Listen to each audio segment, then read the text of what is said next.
Welcome, HR Heroes. We received many requests asking to interview companies that they have implemented SuccessFactors or Talento. So today we will ask a few questions to one of our clients, and the hero for today is Neil Greybe from Distell. As you can see, Rhonda is not with me today because she's running the interview. My name is Simone Zanetti and you're watching the SuccessFactors show.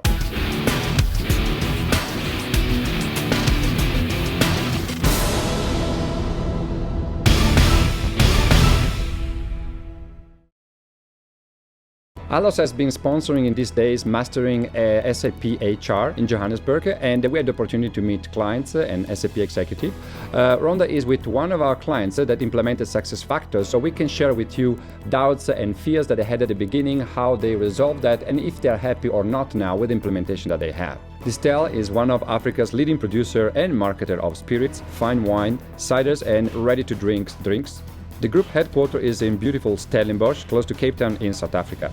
They have around 5,000-6,000 employees, and their legendary products include ciders like Savannah and Hunters, Durbanville Hills wine, Klipdrift, and of course Amarula, which is like a liquid national anthem for South Africa.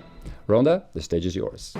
Well, Simone, today we are very fortunate to have one of my very own special customers here with us, Neil from Distell. It's great to meet with you and welcome to the SuccessFactors show. Thank you, Rhonda. It's great to be here. Very happy to be here. So with the acquisition of SuccessFactors, there were obviously some fears that Distell experienced. What I wanted to find out from you would be, these fears that you have, what were they? Were there any big ones that stood out? And during your implementation, were any of these mitigated? Definitely, Rhonda. Our biggest fear was this thing called the cloud. It is very new to us. Distell, which is the company I work for and I represent, runs a very advanced on-premise SAP installation. So our fear was really around what is the cloud, how does it work, and especially around security concepts about the cloud. With an on-premise investment, we have our databases and our servers. In our basements, we have disaster recovery sites. We know exactly where our data is. And to give that all up and to trust a partner, SAP, with this data and the security of this data, HR information is critical, confidential information, was a bit of a big step for us. What we did was, to mitigate our fears, we did a lot of investigation before we started with any implementation and any decision about our way forward. We did a lot of homework with SAP, with other industry players about the cloud, about the viability of the cloud, especially in South Africa. Yes. It's a different ballgame in Europe and the US, where you have really fast data speeds and the concept is well adopted and almost universal. And at the end of the day, while we're a SuccessFactors customer, now we convinced ourselves, and I'm very happy that we did it. And you're running user groups. Yes. That's incredible. Incredible. So Neil, during the implementation, there were obviously some things that you thought might have been a lot more difficult than what they ended up to be. Can you give us an idea of what these things were? Rhonda, that's a very good question. Initially, the cloud concept and the whole implementation methodology for us is new. I was expecting a challenging blueprinting and design session initially. I come from the on-premise world. I'm an SAP project manager and FICO consultant, and I know the rigor and the pitfalls that are encapsulated in a normal on-premise blueprinting. Usually it's basically the ASAP methodology. Yes. I know that extremely well. And because I didn't know cloud at that stage, I didn't know the methodology at all, I was really worried about how the blueprinting was going to work and how the design and build phases were going to work. And I must admit, I was pleasantly surprised. I'd never worked with SAP's launch methodology before. It's simple, it's easy, it makes sense, it's logical. And our design and build phases was, I don't want to say a walk in the park. Your PTOs and the other intervention sessions are comprehensive, but they were much easier and much simpler than I had anticipated. Neil, I think one of the great things about the project that we had with Distell so far is the fact that Distell got the right people in these sessions. So we also had the ability to have a lot of collaboration, idea sharing, business process updates. The business analysts in the session were amazing. They knew the business. So I think from that point of view, that made it a lot easier because you really invested in your project team, Rhonda, which is important. You are 100% correct. Having a session like a PTO or any sort of blueprinting session where you don't have the process specialists involved, you are shooting yourself in the foot. You're setting yourself up for major failure. So it's almost my mantra is collaborate, collaborate, collaborate.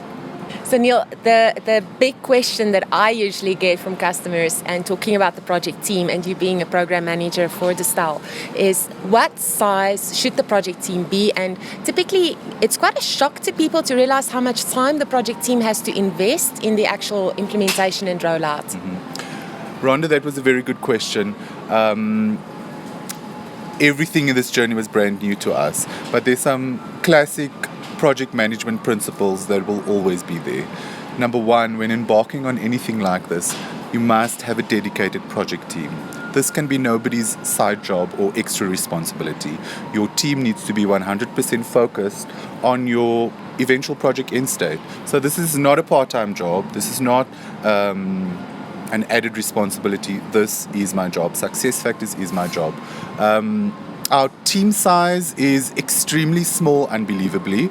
It's myself. I'm the program manager, the project manager, the team maker, the room organizer, the pick list sorter outer, the data cleanser. The barman, all of that. But I'm supported by a wonderful system administrator whose name is Palani. She helps me a lot with all the project things that we need to do. And she's really taken on board her duties as a system administrator quite seriously. She's innovative. She loves teaching herself. So between the two of us, we run the program. I won't lie, it is extremely busy and extremely taxing. I could do with a clone, and I'm sure Palani could do with a clone as well. So we're probably on the smaller side in terms of project teams. But in the cloud support community, there's a wonderful resource called the resource calculator, where you can input your company parameters, how large your company is, what kind of modules you're going to be implementing, what is your envisaged lifespan of your project, and it will kick out a best business practice kind of team size. What I would say is, and what we are grappling with internally in Distell as well now, is we should not only have one system administrator. So she must go and leave. She should go and leave, and she should have a life. Very important. So if something goes wrong, it can't all be on Palani's shoulders. So definitely have in your plans a backup system administrator and have a program manager maybe, but have one or two project managers.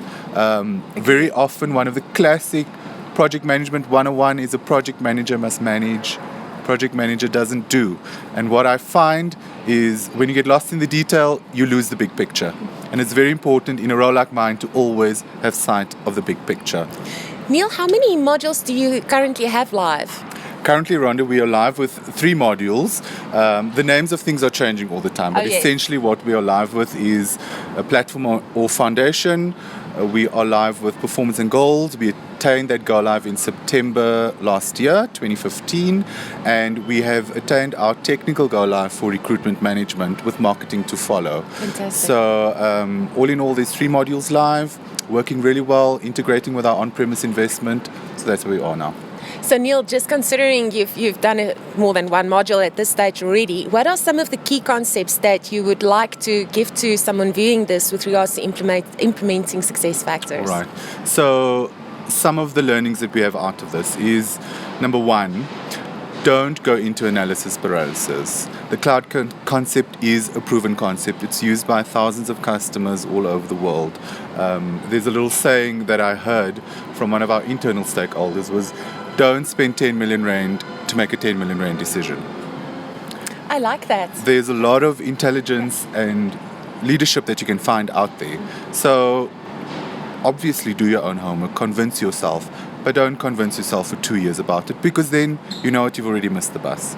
Another important thing that I would say is invest heavily in change management. What we have found is, even though SuccessFactors is a really easy, intuitive system, your users are always going to need some hand-holding.